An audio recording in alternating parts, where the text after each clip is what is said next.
ভালো করতে হবে, কোয়ালিটি দেখতে হবে, কোয়ান্টিটি তো ইম্পর্টেন্ট না। যে যার মতো কাজ করছে, যে যার মতো ভালো করছে বা ভালো আছে, সেটা তার একান্ত নিজস্ব ব্যাপার। সেটা নিয়ে আমার মনে হয় না একজন সিনিয়র আর্টিস্টের কথা বলা শোভন কোনোবার।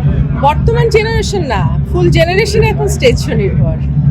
এটা কিছু বলার নেই, এটা অবশ্যই আসার কথা না, ভালো কথা না, কিন্তু যেহেতু অ্যালবামের মাধ্যম ছোট হয়ে গিয়েছে, এই কারণে এখন বেশিরভাগ শিল্পীকেই স্টেজের উপরে অনেকটাই নির্ভর করতে হচ্ছে। এই কারণে আপনি যে প্রশ্নটা আগে করলেন যে যারা নিজস্ব ইউটিউব চ্যানেল থেকে গান করে কিছু আর্ন করার চেষ্টা করছে, সেটাকে আমি খারাপ চোখে দেখছি না। সার্ভাইভ তো করতে হবে না, নতুনদেরকে তো সার্ভাইভ করতে হবে।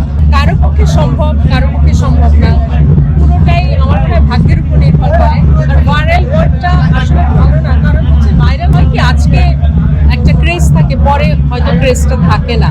এই কারণে আমার মনে হয় যে প্রত্যেকটা শিল্পী উচিত নতুন নতুন গান নিয়ে আসা, নতুন যারা স্পেশালি ভাইরাল হয়ে কতদিন থাকবে, ফাইনালি তো নতুন গানই